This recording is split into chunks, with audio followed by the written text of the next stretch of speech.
Зараз найзапекліші бої тривають у місті Сєвєродонецьк. Бої проходять достатньо, ну так можна сказати, динамічно.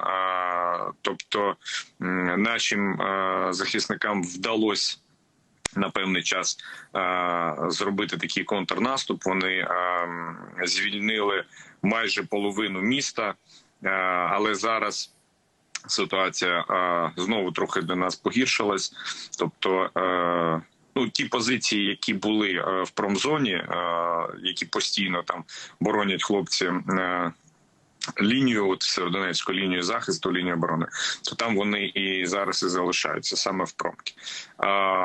Набагато більше ми відчуваємо, що набагато більше обстрілів стало і по Сєвєродонецьку, і по Лисичанську.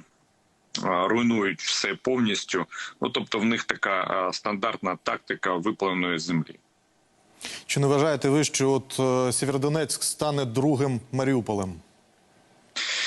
Ви знаєте, в нас на Луганщині своїх таких міст, які подібні на Маріуполь, вже не одне і не два.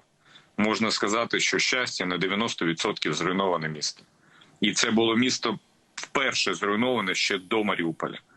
Попасне зруйновано так само відсотків на 80. Рубіжне зруйновано. Зараз руйнують Сєвєродонецьк. І паралельно руйнують Лисичанськ.